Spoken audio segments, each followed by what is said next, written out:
Yang terhormat Bapak Rektor dan Bapak Ibu Wakil Rektor Institut Teknologi Del, yang terhormat Bapak Ibu Dekan, Ketua Program Studi, para dosen, asisten akademik, seluruh staf Institut Teknologi Del, dan yang terkasih rekan mahasiswa serta orang tua yang turut mengikuti acara ini. Selamat datang di acara Grand Opening semester Gasal tahun ajaran 2020-2021. Pertama-tama marilah kita mengucap syukur atas berkat dan karunia yang kita terima sehingga kita dapat hadir dalam acara Grand Opening hari ini. Meskipun dengan cara yang berbeda di tengah pandemi yang melanda bangsa kita saat ini. Sebelum kita memulai rangkaian acara kita, izinkan saya untuk menyampaikan agenda kita hari ini.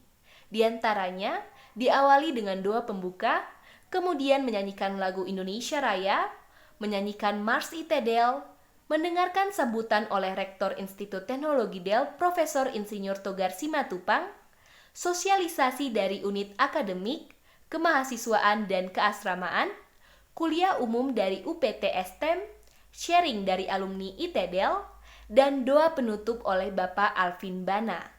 Baiklah, kita awali acara ini dengan doa pembuka yang akan dibawakan oleh Ibu Yohana Bulu. Baik, Bapak Ibu para mahasiswa sekalian, sebelum kita memulai kegiatan Grand Opening bagi kita pada hari ini, alangkah baiknya kita berdoa terlebih dahulu. Izinkan saya untuk membuka dalam doa menurut ajaran Kristen. Kita berdoa. Allah Bapa kami yang bertata di dalam kerajaan sorga, Tuhan dan Juru Selamat kami sungguh bersyukur kepadamu Tuhan oleh karena pertolongan Tuhan sehingga sampai saat ini kami masih ada sebagaimana kami ada. Terima kasih Tuhan, kami juga bersyukur untuk hari ini kami akan memulai kegiatan Grand Opening. Kiranya Tuhan memberkati kegiatan ini dari awal hingga pada akhirnya. Kami berdoa untuk semua pihak yang terlibat di dalamnya. Kiranya Tuhan memampukan mereka untuk melakukan setiap tanggung jawab yang Tuhan percayakan. Terima kasih Tuhan, kami menyerahkan kegiatan kami dari awal hingga pada akhirnya ke dalam tangan kasih Tuhan. Di dalam nama Yesus kami berdoa. Amin. Selanjutnya kita akan menyanyikan lagu Indonesia Raya dan dilanjutkan Mars ITDel.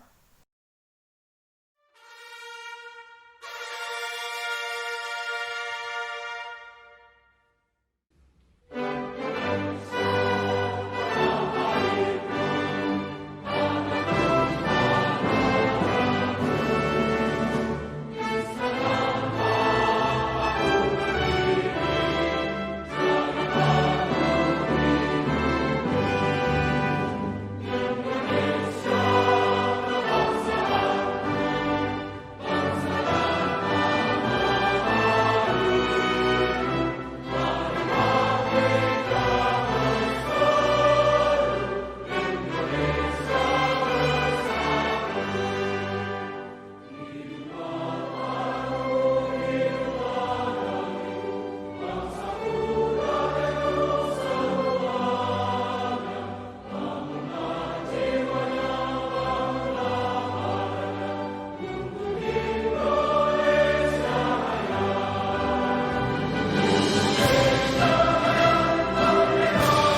Kini tiba saatnya kita mendengarkan sambutan dari Bapak Rektor yang akan menyampaikan pesan sekaligus membuka semester Gasal tahun ajaran 2020-2021 secara resmi. Kepada Bapak Rektor, waktu dan tempat kami persilakan. Salam sejahtera bagi kita semua. Pada kesempatan yang berbahagia ini, saya menyampaikan kepada seluruh mahasiswa yang akan memulai semester baru untuk tetap semangat dan memandang masa depan yang semakin cerah. Kita bersyukur pada kesempatan ini atas berkat dan karunia dari Tuhan Yang Maha Esa, kita dapat memulai semester ini dengan sukacita dan dalam keadaan sehat. Pada kesempatan ini juga kita masih bersyukur walaupun berada di tengah pandemi corona, virus corona yang telah dimulai kemarin pada bulan Maret yang lalu itu, dan kita diminta untuk mempersiapkan diri memasuki adaptasi kebiasaan baru. Pada adaptasi ini tentunya ada upaya yang harus kita lakukan supaya kita bisa sehat dan produktif. Bagaimana kita supaya produktif pada semester yang baru ini? Produktif dalam melakukan tugas-tugas yaitu belajar. Ada proses pembelajaran yang harus kita ikuti, ya ini suatu wahana untuk mempersiapkan diri berlatih untuk nanti siap berkontribusi di masyarakat. Nah, kalau kita berbicara tentang belajar, ada satu hal yang penting kita tekankan, yaitu berubah oleh pembaharuan budi, berubah pola pikir. Jadi dari orang yang masa bodoh atau tidak punya wawasan menjadi cerdas. Kemudian perubahan pola kerja dari yang malas, yang tidak punya motivasi, menjadi insan-insan yang rajin, yang bisa memotivasi diri dan juga rekan kerja. Dan yang terakhir adalah berbicara tentang pola kinerja, yaitu hasil yang produktif dan bukan sesuatu yang tidak punya hasil atau tidak memberikan nilai tambah apa-apa. Nah, tiga hal inilah yang terus diasah dalam pembelajaran yang akan dihadapi di semester baru ini. Tetapi kita juga perlu menekankan belajar dengan karakter. Ada 3 karakter yang akan kita bangun. Yang pertama adalah bertanggung jawab. Jadi di sini adalah suatu kesempatan untuk melatih tadi itu bertanggung jawab terhadap pola pikir, bertanggung jawab terhadap pola kerja, dan bertanggung jawab terhadap kinerjanya. Nah, oleh karena itu perlu kerjasama yang baik sekali, baik dari dosen maupun orang tua para mahasiswa. Nah, kami harap anak-anak kami juga bisa berkomunikasi dengan orang tua tentang tantangan-tantangan yang mereka hadapi. Yang kedua adalah disiplin. Jadi perlu suatu keteraturan untuk Anda semua bisa menguasai pengetahuan, bisa terampil, dan juga bisa mempunyai sikap yang terbuka atau positif. Dan yang terakhir adalah jujur. Nah, dalam hal ini masing-masing dari mahasiswa itu akan mengalami godaan, ya.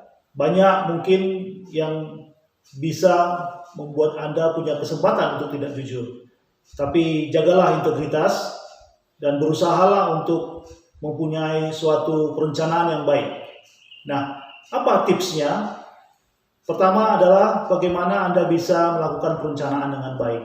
Perencanaan menggunakan waktu, perencanaan menggunakan teknologi, ya. Jadi kalau kita itu gagal untuk merencanakan, sudah pasti kita adalah merencanakan untuk gagal. Nah, setelah itu Anda lakukan sesuai dengan rencana, ada nanti pengecekan dan juga perbaikan diri. Dengan demikian, kesungguhan, ketekunan Anda bisa terus terasah dan kemajuan Anda itu akan berarti. Selamat memulai semester baru dengan semangat baru. Tuhan memberkati. Terima kasih. Terima kasih kepada Pak Rektor atas sambutannya. Kemudian kita akan mendengarkan bersama sosialisasi dari unit akademik, kemahasiswaan, dan keasramaan. Selamat pagi dan selamat datang kami ucapkan kepada Bapak dan Ibu sekalian dan seluruh mahasiswa-mahasiswi Institut Teknologi Del pada tahun ajaran 2020-2021.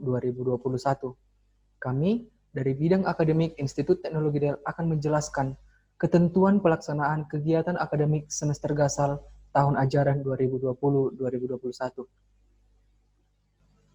Adapun topik-topik yang akan kami sampaikan dalam kegiatan ini yang pertama, pedoman kegiatan akademik, pedoman berbusana, tools yang digunakan selama perkuliahan jarak jauh, protokol penggunaan WhatsApp Group, dan protokol penggunaan Zoom Meeting. Yang pertama, pedoman kegiatan akademik. Pedoman kegiatan akademik, selama mengikuti kegiatan perkuliahan, semua mahasiswa wajib, yang pertama, berpakaian rapi dan sopan layaknya penampilan mahasiswa Institut Teknologi Del. Yang kedua, menyediakan laptop dan atau handphone dalam kondisi baterai yang terisi penuh. Yang ketiga, memiliki jaringan internet yang stabil. Yang keempat, wajib menyiapkan segala sesuatu yang dibutuhkan selama perkuliahan, misalnya buku catatan dan alat tulis sebelum mengikuti perkuliahan.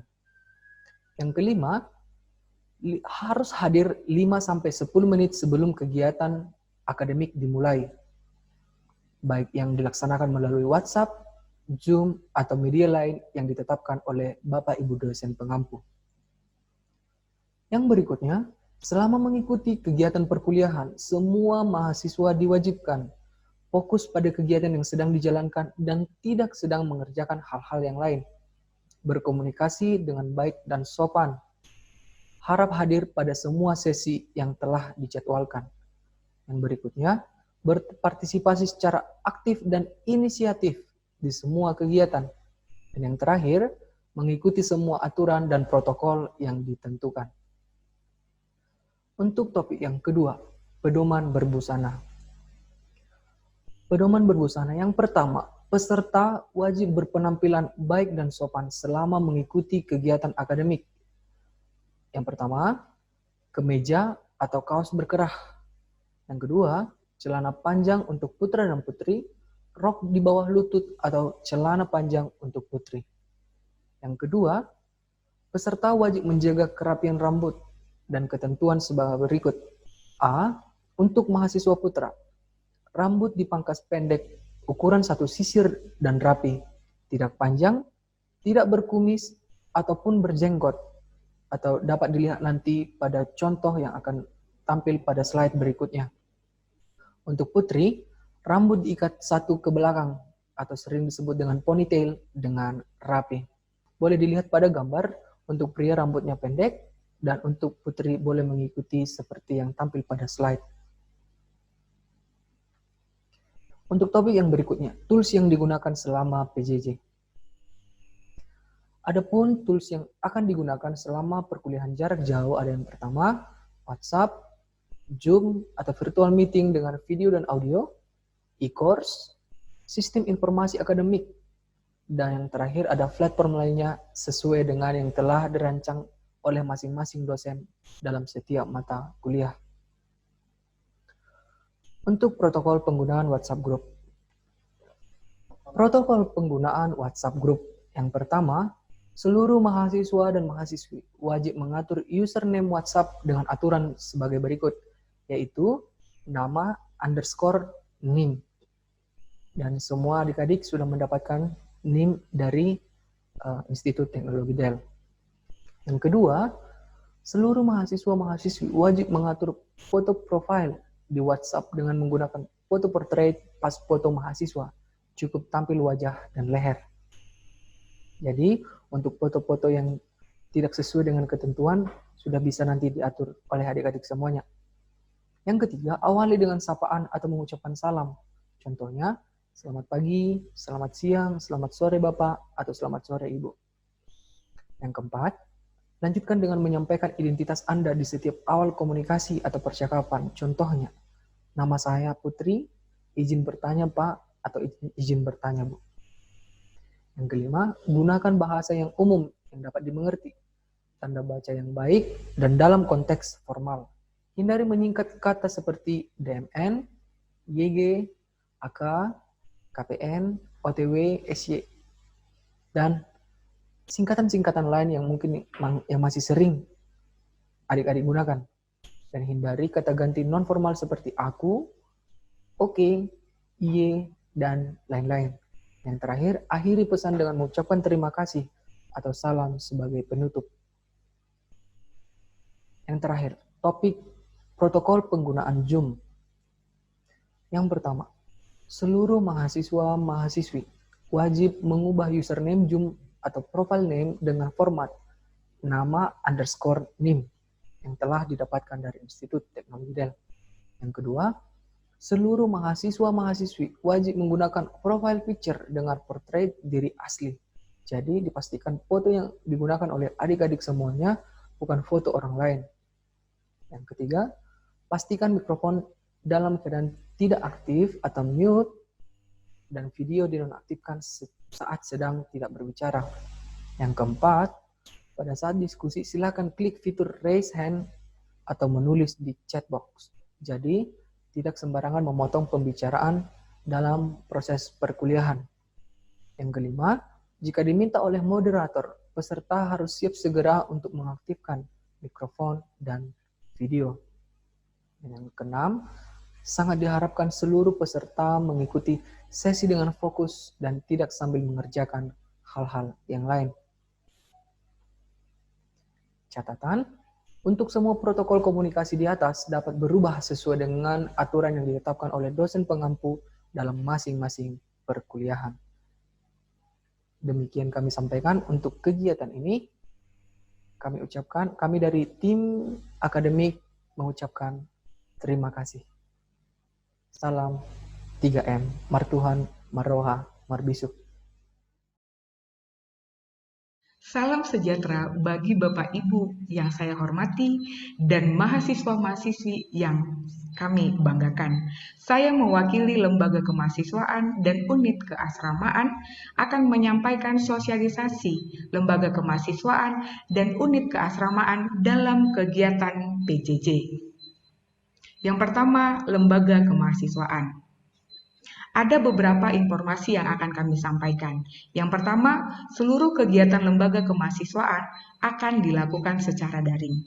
Yang kedua, pedoman penetapan sanksi pelanggaran mahasiswa selama masa PJJ akan segera dirilis kepada mahasiswa. Hal ini akan diinformasikan selanjutnya.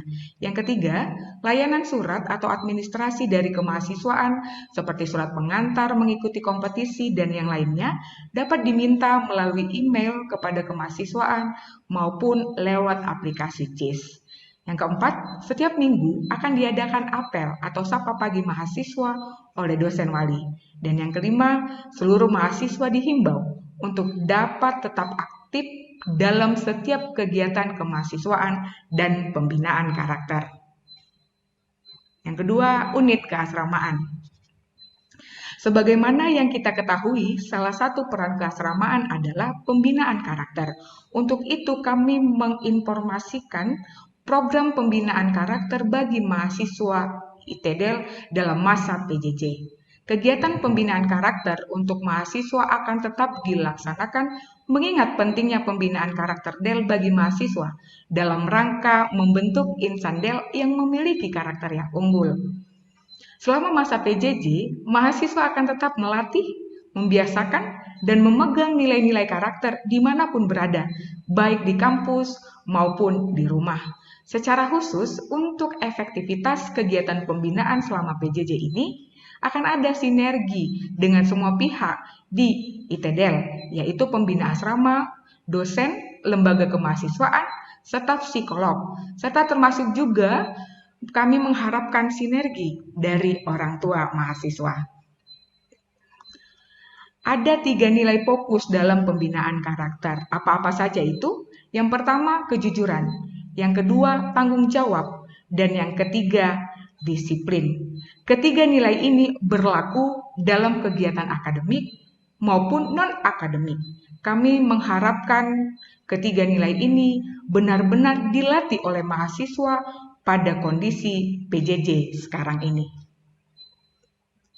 Bentuk pembinaan dan jenis kegiatan pembinaan karakter. Dalam bentuk pembinaan, mahasiswa akan dibagi dalam grup-grup pembinaan yang terdiri dari atas 30-50 orang. Grup akan terhubung dalam media komunikasi WhatsApp, dan unit keasramaan akan menginformasikan grup masing-masing melalui Jimbra pada tanggal 6 September 2020.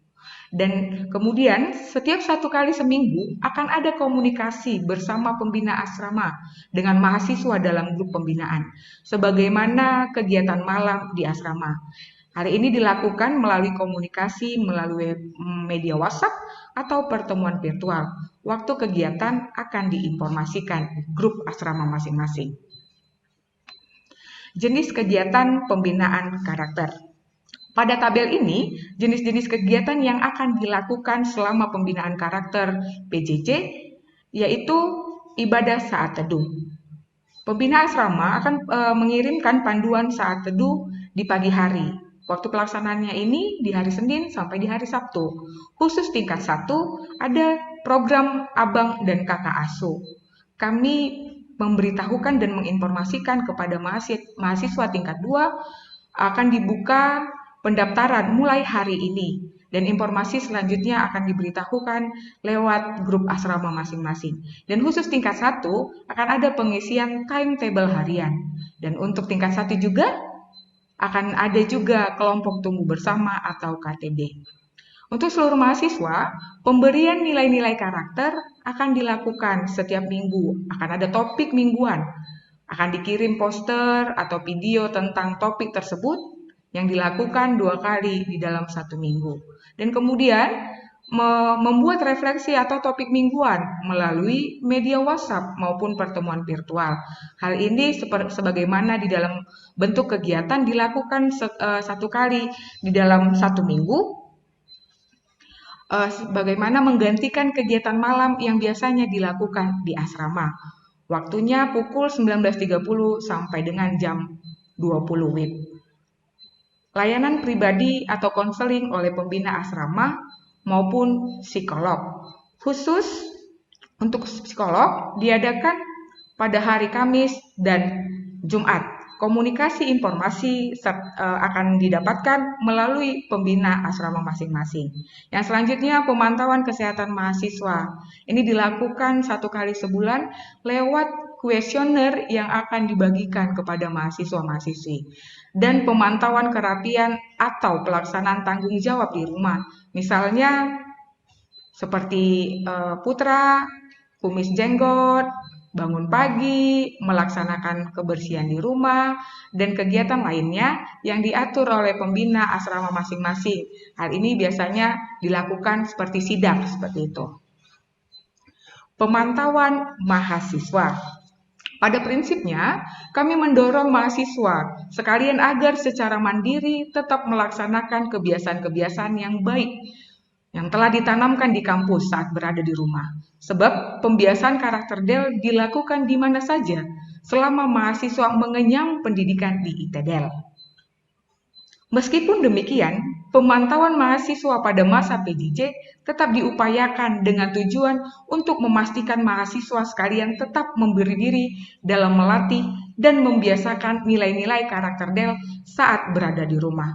Dan teknis pemantauan akan memanfaatkan media seperti foto, video, atau telekonferensi. Secara detail akan diinformasikan kembali oleh pembina asrama masing-masing nantinya. Penilaian. Penilaian yang akan diberikan kepada mahasiswa terdiri dari 2 penilaian. Penilaian yang pertama yaitu penilaian perilaku. Di dalam penilaian perilaku, itu akan dikeluarkan pada MIT semester dan akhir semester. Dan akan ada penambahan catatan poin pelanggaran yang sifatnya menyesuaikan dengan kegiatan PJJ dan setara dengan kegiatan di kampus. Misalnya, keterlambatan dalam mengumpulkan tugas refleksi, poinnya setara dengan poin jika mahasiswa terlambat melakukan tugas kurpe. Pedoman penilaian ini akan kami rilis segera. Dan yang kedua, penilaian capaian program pembinaan. Di dalam penilaian capaian program pembinaan, penilaian dikeluarkan di akhir semester, di mana penilaian ini secara khusus untuk menilai pencapaian pembentukan perilaku karakter DEL. Dan sumber penilaian akan dilihat melalui hasil refleksi mahasiswa, hasil kelompok tumbuh bersama, keaktifan mahasiswa dalam grup, ketepatan waktu, dan kegiatan lainnya. Bagi mahasiswa yang mencapai penilaian baik dan sangat baik, masing-masing akan diberikan reward penambahan poin perilaku terpuji. Dan informasi lebih mendalam akan disampaikan oleh pembina asrama masing-masing. Sosialisasi untuk orang tua. Untuk orang tua mahasiswa sekalian, informasi tentang keterlibatan orang tua dalam program pembinaan karakter di masa PJJ, yaitu pada masa PJJ sangat diperlukan sinergi bersama, baik untuk kegiatan akademik maupun pembinaan karakter. Khususnya pada masa ini, mahasiswa berada bersama keluarga di rumah. Karena itu, adanya komunikasi dan kerjasama sangatlah diperlukan demi ketercapaian tujuan pembinaan mahasiswa. Yang kedua, bentuk keterlibatan orang tua di masa PJJ ini diantaranya adanya pendampingan, memotivasi mahasiswa, adanya pengawasan agar mengikuti kegiatan akademik dan pembinaan karakter. Ketika mahasiswa berada bersama kami melakukan tugas ini. Namun di masa PJJ ini peran orang tua sangat dibutuhkan untuk melakukan peran di atas, meskipun kami mengawasi secara dari jarak jauh. Yang ketiga, kami juga berharap orang tua dapat memberikan informasi terkait perkembangan perilaku mahasiswa di rumah. Dan yang keempat, kami akan mengundang orang tua untuk bergabung bersama dalam media komunikasi atau grup WhatsApp dengan orang tua dan mengadakan pertemuan secara virtual. Informasi selanjutnya akan diinformasikan kembali. Himbauan kepada mahasiswa.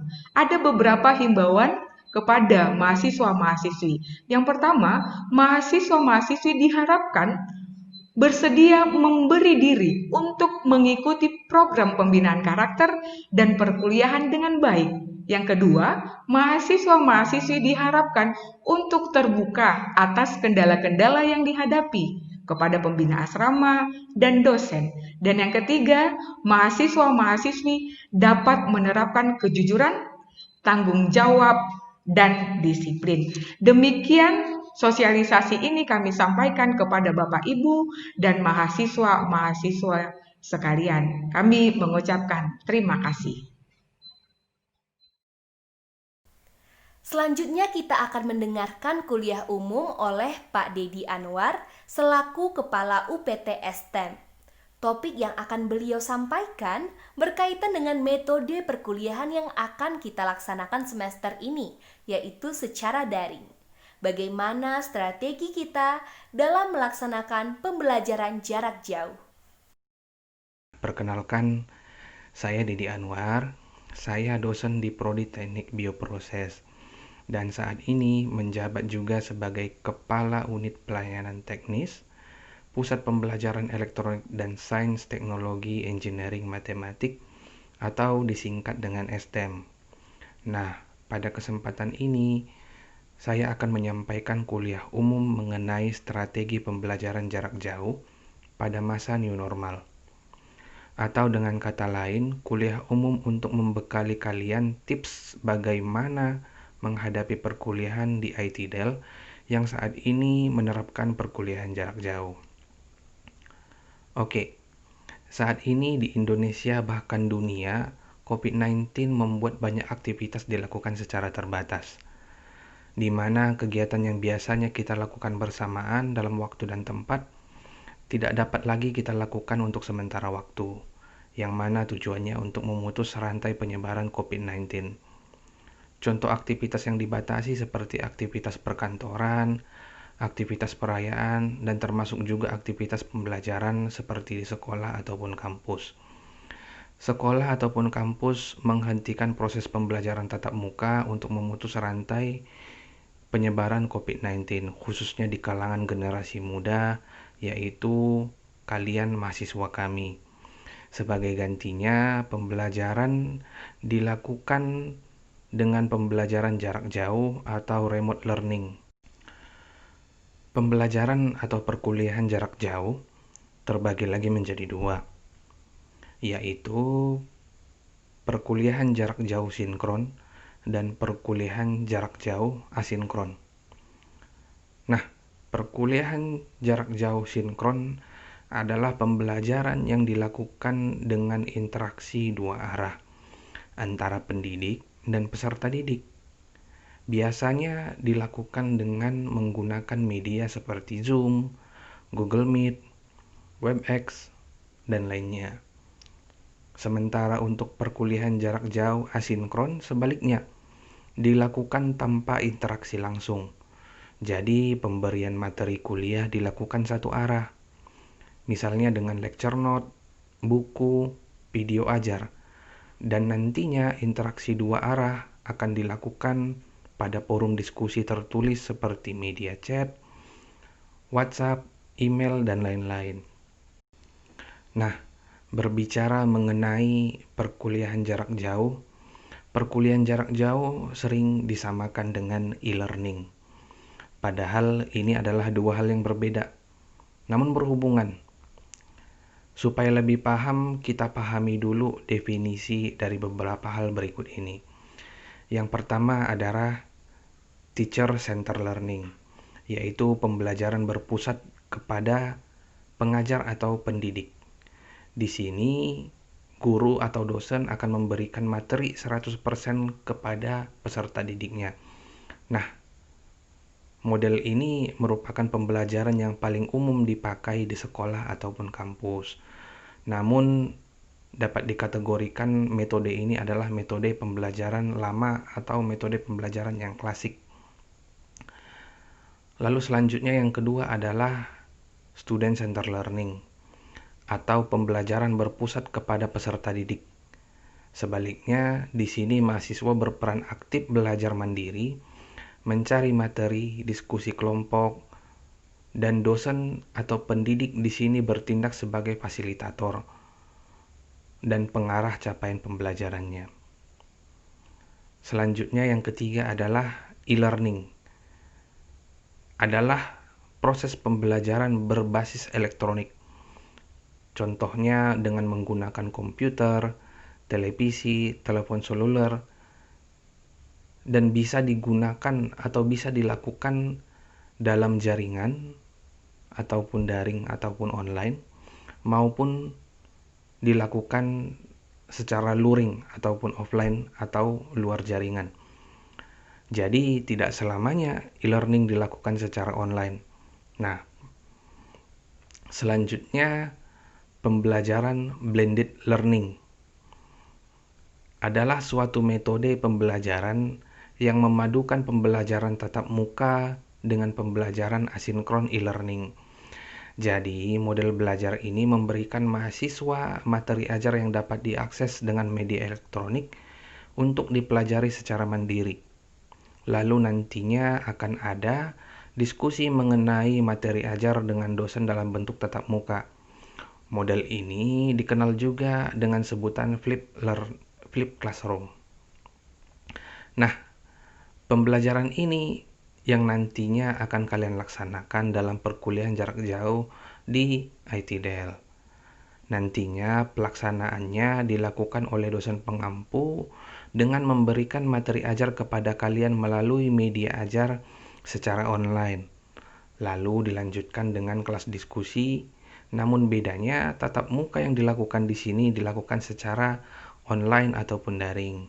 Dan dilanjutkan dengan belajar mandiri lagi oleh mahasiswa yang bersangkutan untuk memperdalam materi belajarnya. Nah, poin yang ketiga ini merupakan poin pembeda antara mahasiswa yang mau berusaha dan tidak ya. Oke. Dari beberapa istilah dan model belajar yang nanti akan kalian laksanakan dalam perkuliahan, ada beberapa hal yang perlu kalian atur atau kalian manajemen agar perkuliahan jarak jauh kalian nantinya berjalan dengan baik. Mengapa?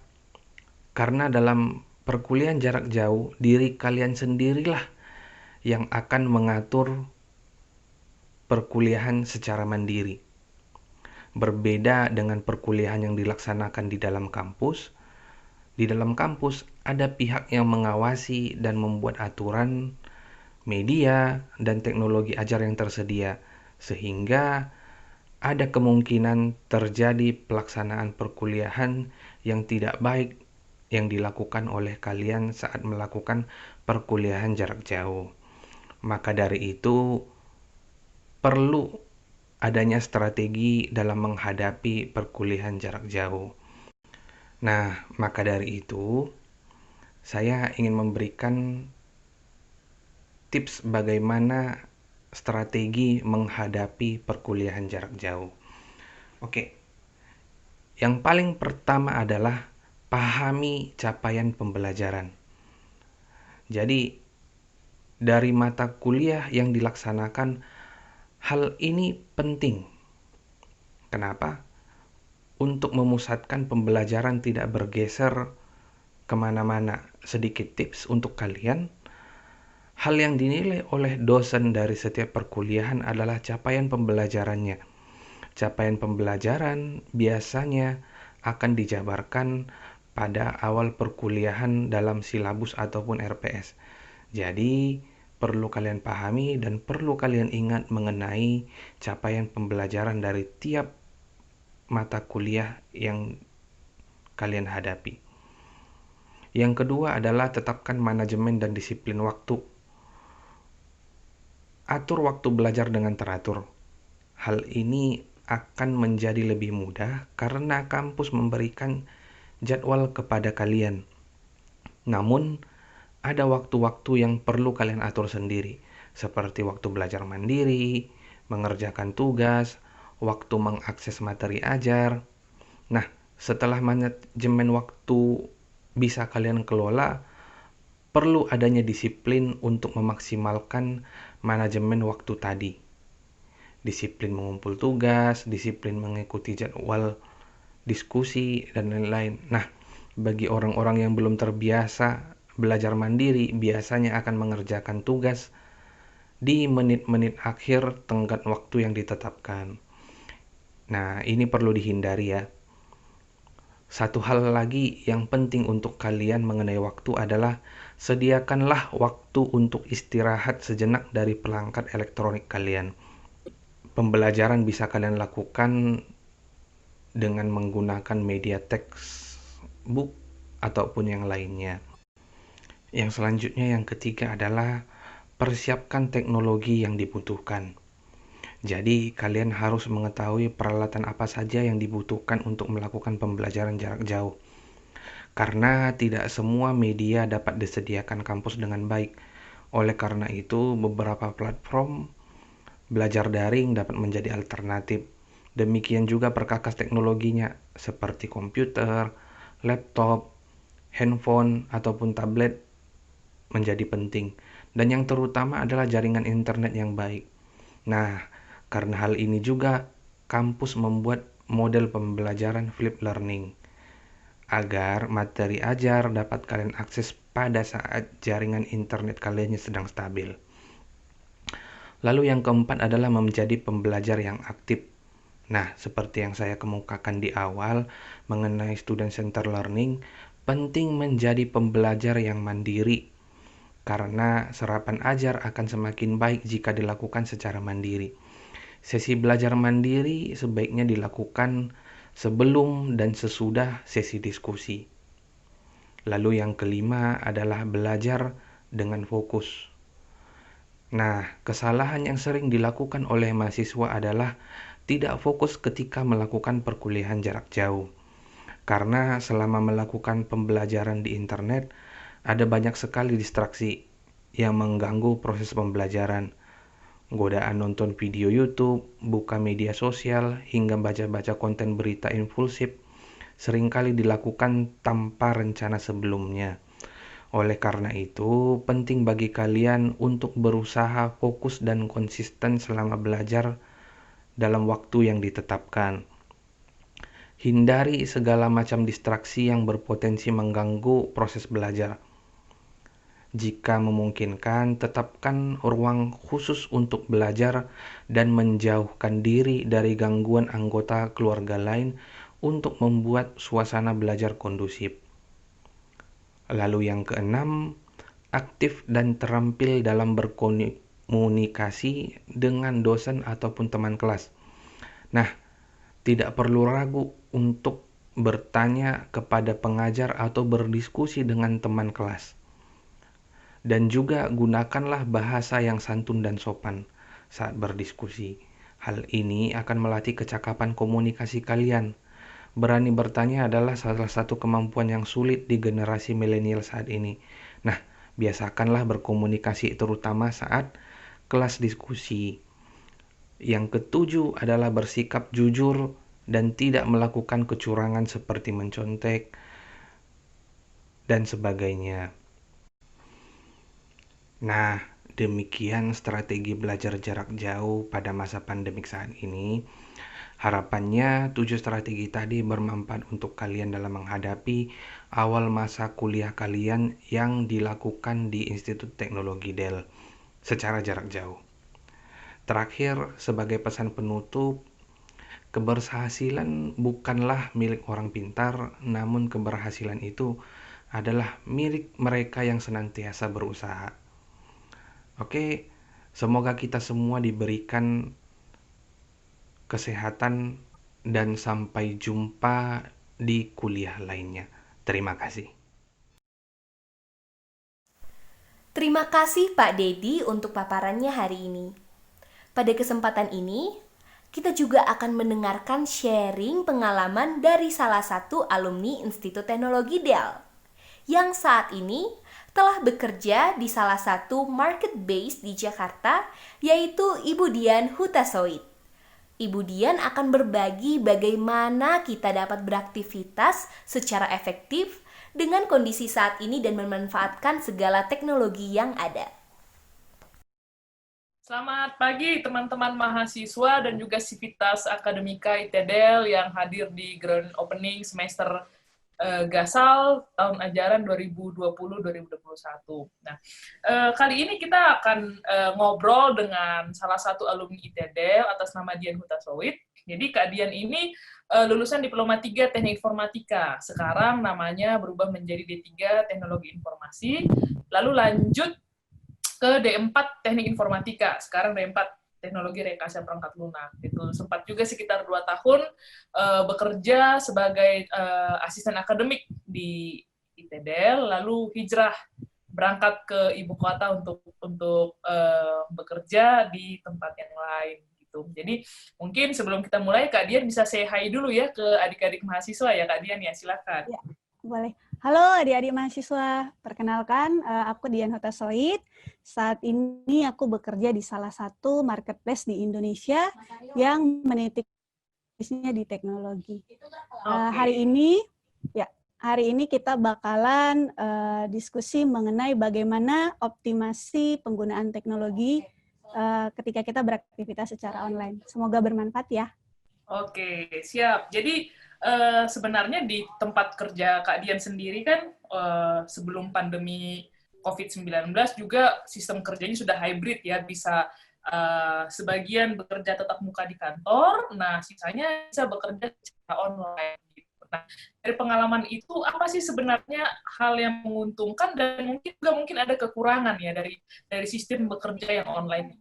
Boleh dijelaskan ya Kak Dian ya? Oke, jadi kita mulai dari keuntungannya dulu kali ya.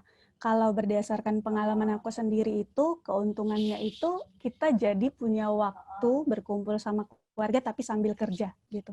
Jadi kalau misalkan kita ada idle 5 menit, 10 menit, ya kita bisa manfaatkan waktu kita untuk keluarga, cerita-cerita atau segala macam gitu yang tidak bisa kita dapatkan waktu kita tatap muka gitu. Nah, kalau dari aku yang aku highlight itu doang sih keuntungannya. Nah, kalau misalkan kerugiannya itu yang pertama itu adalah masalah komunikasi. Jadi seperti yang kita tahu, kalau kita bertatap muka aja itu sering kan sebenarnya kita miskomunikasi. Nah, apalagi secara online gitu. Jadi kita itu mengatasinya itu di pandemi ini adalah dengan cara over communicate. Jadi terkadang bosan berita yang sama di-share berulang-ulang gitu. Jadi katakanlah ada informasi A di-share oleh orang B. Terus 5 menit kemudian di-share lagi informasi A sama orang C, D, dan seterusnya gitu. Tapi yang pasti tujuannya itu sebenarnya memastikan kalau kita menerima informasi dengan baik. Nah, terus kerugian selanjutnya itu adalah kalau aku sendiri waktu kerjanya itu semakin bertambah gitu. Jadi kalau misalkan waktu tatap muka katakanlah kita ke kantor jam 8 pagi, terus pulang jam 6 sore atau jam 7 malam, itu ya udah kita bekerja cuma sampai situ gitu. Ketika kita pulang kita nggak kerja lagi gitu, kecuali kalau misalkan ada isu-isu emergensi. Nah, selama pandemi ini karena kita tidak terlalu banyak terlalu ada alasan lah untuk kita beraktivitas di luar rumah, jadi itu seringkali kita kayak lembur gitu sih. Jadi kayak kerjanya itu rata-rata ya di atas 8 jam gitu. Dan kalaupun ada isu-isu yang tidak terlalu emergensi, itu dengan mudahnya biasanya kita di-call, terus kerja lagi gitu. Karena kita kebanyakan menghabiskan waktu di rumah gitu. Oke, jadi memang ya ada kelebihannya, ada juga hal-hal yang mungkin kita sebut kekurangan ya Kak Dian ya. Cuman memang setelah pandemi ini tiba-tiba sekitar bulan Maret yang lalu kan kita semuanya harus switch ke online gitu. Tinggal di rumah masing-masing, jaga kesehatan, jaga jarak gitu. Nah, kalau dari sistem kerjanya Kak Dian sendiri bagaimana bisa memanage waktu, jadi ngeplot tugas-tugasnya dan juga koordinasi dengan tim yang sudah berjauhan kan gitu ya, sudah di rumah masing-masing mungkin. Itu gimana caranya? Nah, mulai dari manage waktu dan tugas dulu kali ya. Kalau manage waktu dan tugas itu di awal quarter itu kita biasanya nge-mappingin project-project mana yang kita support. Jadi kenapa kita harus mappingin? Karena kita punya banyak project sementara manpower-nya itu ibaratnya pegawainya itu nggak terlalu banyak gitu loh. Terbatas ya? Iya, terbatas gitu kan. Nah, jadi di awal itu kita memantapkan dengan planning gitu. Kita mappingin resource-nya apa, blocker-nya apa, concern-nya apa. Dan setelah kita ada mapping dari resource sama project ini, kita akan diskusiin ke keseluruhan stakeholders. Nah, ini nih project yang mau kita support. Nah, dari awal kita udah gitu. Nah, untuk daily-nya gimana? Untuk manajemen waktu dan tugasnya itu balik lagi ke individunya masing-masing. Tapi yang pasti itu dari awal sudah kita atur, ini project yang mau kita prioritize, step-nya seperti ini gitu. Jadi tinggal bagaimana kita mengeksekusinya sih gitu. Dan biasanya itu kita koordinasinya itu dengan tim atau kelompok itu kita ada daily gitu loh. Daily stand up namanya, di mana setiap hari itu kita harus berkumpul secara online untuk sekarang ini untuk nge-share bagaimana progres kita, terus kira-kira apa blocker yang mungkin bisa dibantu oleh teman-teman yang lain, seperti itu. Jadi kita bisa monitor teman-teman kita ngerjain apa, terus kita bisa share juga concern kita apa setiap hari gitu. Oke, jadi dengan kondisi tidak bertatap muka ini memang harus dari planningnya sudah sangat clear kita susun, kita rancang dan kita mapping semua pekerjaan itu ya Kak Dian ya, gitu ya. Iya, benar. Di pandemi ini kita banyak belajar tentang planning, kayak ada wise man bilang if we fail to plan, we will plan to fail. Itu memang benar banget. Iya, Terasa banget. Oke, jadi dengan sistem kerja yang online ini ada nggak kira-kira tools teknologi yang support gitu, sehingga mempermudah kita bekerja dan berkoordinasi tadi gitu. Oke, ya. Yang pertama itu untuk daily tracking, tadi kan kita ada meeting gitu kan, terus ada komunikasi. Itu kalau kita meetingnya itu biasanya menggunakan Google Hangout kalau di kantor aku gitu. Nah, terus selain kita meeting kan ada tuh komunikasi juga via chat misalkan. Nah, itu kita biasanya kalau di hari kerja kita pakai Slack namanya. Boleh ditunjukin mungkin ya Kak Dian ya sekalian ya? Boleh. Oke.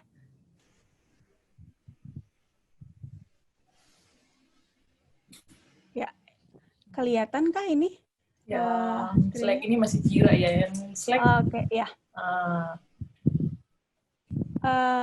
Jadi untuk komunikasi sehari-hari kita itu pakai Slack gitu. Nah, kalau di jam kerja.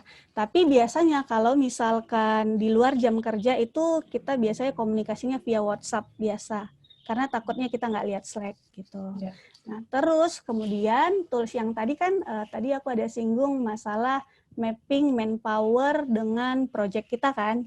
Nah, itu kita pakai tools yang namanya Instagram. Ini sebenarnya adalah untuk ngebuat Gantt chart. Jadi di Gantt chart-nya ini kita bisa ngelihat mappingan antara si project dengan orang-orang yang mendukungnya gitu, mendukung projectnya.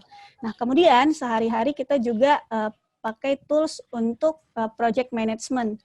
Jadi kan kita ada task-task tuh tadi. Nah, itu kita nge-trackingnya itu pakai tools yang namanya Jira gitu. Jadi Jira ini kalau adik-adik pernah mendengar itu sama Trello misalkan. Trello, iya. Ya, Pabrikator itu sama sebenarnya. Hanya namanya ini Jira gitu. Oke, sip. Jadi itu tools yang sehari-hari Kak Dian pakai untuk support bekerja ya, untuk mempermudah pekerjaannya gitu. Jadi semoga juga nanti adik-adik mahasiswa dalam pengerjaan proyek sudah mulai bisa adaptasi untuk makin banyak menggunakan teknologi juga untuk support pekerjaannya gitu. Nah, ini terakhir nih. Ya, jadi mahasiswa DEL kan sebenarnya sekarang semuanya belajarnya secara online. Kuliah di semester baru ini juga secara online gitu. Nah, ada nggak saran dari Kak Dian gitu ya dalam mereka beraktivitas sehari-hari di pembelajarannya itu bagaimana supaya bekerjanya atau belajarnya bisa efektif gitu? Oke. Yang pertama itu adalah self-control dan self-management. Itu terasa banget gitu loh. Mungkin aku kasih analogi untuk adik-adik mahasiswa kayak gini. Kalau misalkan di kampus, di DEL, itu kan hidup kita, aku bilang sangat teratur lah. Oke, kita kuliah jam 8 sampai jam 5, terus jam 12 kita makan, gitu kan, pagi juga ada. Jadi at least makan pagi, makan siang, makan malam itu teratur. Bahkan jam tidur kita pun itu teratur gitu kan. Oke, jam 11 kita sebaiknya sudah tidur kan kayak gitu kan. Nah, yang aku alamin adalah waktu kita beraktivitas secara online di rumah aja, itu totally kontrol itu ada di diri kita sendiri gitu. Jadi kalau kita yang nggak kontrol, kita bisa lupa makan. Terus kalau misalkan kayak aku keenakan kerja jadi lupa tidur gitu, nggak terasa udah jam 1 pagi gitu. Mungkin adik-adik juga gitu kali ya. Jadi kalau ada tugas apa segala macam lupa makan, yang itu menurutku nggak bagus sih untuk kesehatan kita pada nantinya. Itu yang pertama. Terus yang kedua sarannya itu adalah kita better untuk over communicate sama yang aku bilang tadi gitu. Jadi misalkan gini, adik-adik punya kerja kelompok misalkan, ya kan, diberikan tugas sama Bapak Ibu dosen.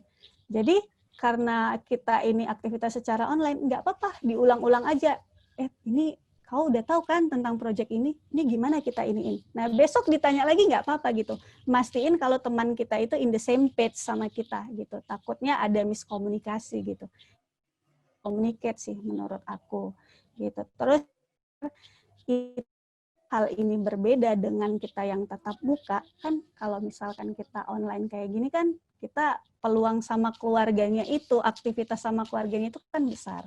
Jadi kalau menurutku itu kita perlu kasih pengertian juga sih untuk keluarga kita, untuk orang tua kita. Maksudnya pengertian gimana Kak, kan gitu kan. Nah kalau aku biasanya itu kan ya aku kerja katakanlah jam 8 sampai jam 6 sore. Nah, terkadang itu aku dimintain untuk ini, belikanlah dulu ini ke bawah misalkan, beliin ini dong, atau misalkan tolong dulu teleponkan ini, padahal sebenarnya aku masih kerja gitu. Kalau menurutku sih perlu dikasih pengertian sih ke keluarga kita, kayak aku, Mak, Pak, besok aku bakalan agak hektik di jam segini. Jadi kalau ada apa-apa, aku bantu sebelum atau sesudah jam itu ya. Kayak gitu. Jadi tetap bisa menerapkan belajarnya itu gitu loh. Jadi lebih efektif juga untuk belajarnya. Gitu aja sih. Oke, ya makasih Kak Dian. Jadi ini kita ngobrolnya singkat tapi sudah banyak sekali insight dari pengalaman Kak Dian sendiri, termasuk juga saran-sarannya. Semoga adik-adik mahasiswa bisa implementasikan sepanjang semester Gasal ini supaya performanya tidak menurun. Harapannya sih bisa lebih meningkat gitu. Jadi saya rasa demikian ya Kak Dian. Terima kasih banyak untuk sesi kita pagi ini. Tetap jaga kesehatan, selamat beraktivitas kembali. Terima kasih. Oke, semangat terus ya adik-adik mahasiswa. Ya, terima kasih. Terima kasih Ibu Dian buat sharing yang telah diberikan kepada mahasiswa. Kiranya dapat diimplementasikan dalam pembelajaran jarak jauh saat ini. Sebelum kita menutup acara grand opening kita, maka kami mohon kepada Bapak Alvin untuk mengakhiri dengan doa.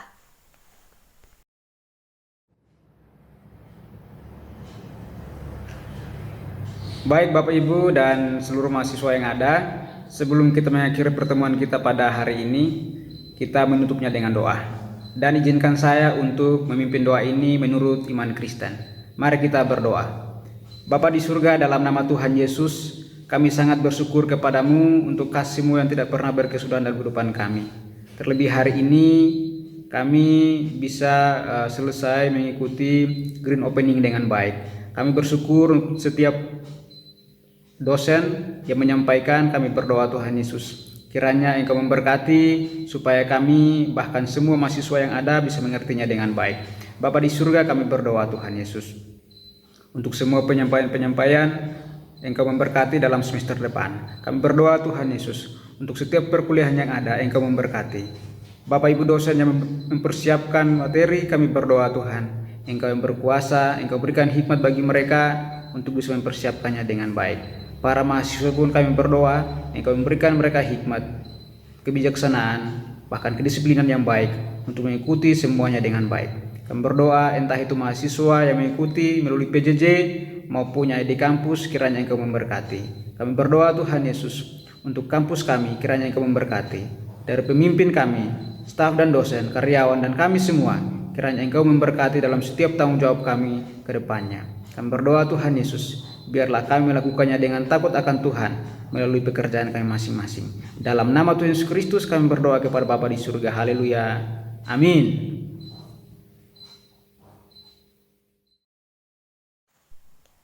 Demikianlah rangkaian acara Grand Opening pada hari ini. Semoga kita dapat melaksanakan tugas dan tanggung jawab kita dengan penuh semangat dan secara efektif. Terima kasih. Horas, horas, horas.